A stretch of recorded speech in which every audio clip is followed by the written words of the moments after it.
অন্তর্বর্তী সরকারের প্রধান উপদেষ্টা ডক্টর মোহাম্মদ ইউনূসের সঙ্গে আজ বুধবার বিকাল ৫টার পরিবর্তে সন্ধ্যা ৬টায় সাক্ষাৎ করেছেন জামাতে ইসলামী। দলটির নায়েবে আমির সাবেক এমপি ডক্টর সৈয়দ আবদুল্লাহ মোহাম্মদ তাহেরের নেতৃত্বে ৫ সদস্যের একটি প্রতিনিধি দল রাষ্ট্রীয় অতিথি ভবন যমুনায় যান।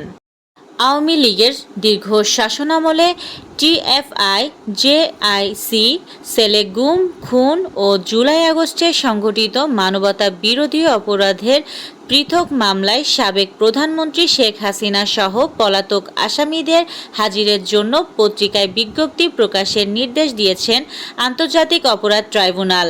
একই সঙ্গে গুমের ২ মামলায় পরবর্তী শুনানির জন্য আগামী ২০ নভেম্বর দিন ধার্য করা হয়েছে।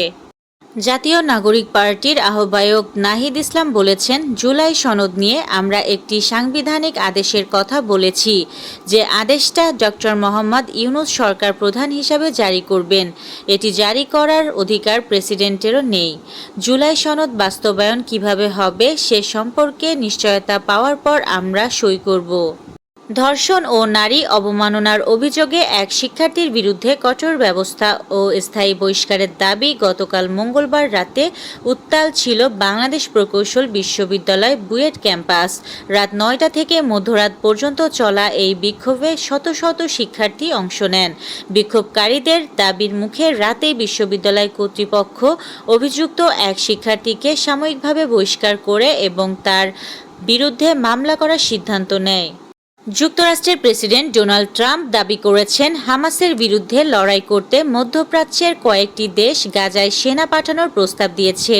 এই বক্তব্যের মধ্য দিয়ে গাজায় ভঙ্গুর হয়ে পড়া যুদ্ধবিরতি নিয়ে আবারও হামাসকে হুমকি দিলেন তিনি।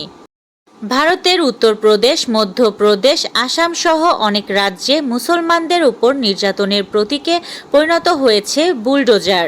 মুসলমানদের বাড়িঘর ও ব্যবসা প্রতিষ্ঠান বুলডোজার দিয়ে গুঁড়িয়ে দেওয়া হচ্ছে। বেশিরভাগ সময় যথাযথ প্রক্রিয়া ছাড়াই ধ্বংসযজ্ঞ চালানো হয়।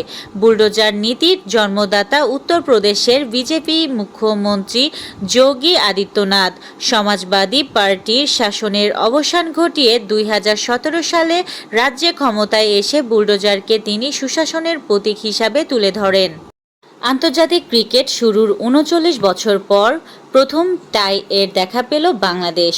৩ সংস্করণ মিলিয়ে ৮১৪তম ম্যাচে এসে প্রথম টাই লেখা হলো বাংলাদেশের ফলের ঘরে। নামের শেষে খান বলেই ভারতীয় দলে জায়গা হয়নি সরফরাজের, দাবি কংগ্রেস নেত্রীর। এই ছিল আজকের শীর্ষ সংবাদ। ছিলাম আমি ইয়াসমিন আক্তার, সুরমা টিভি 24।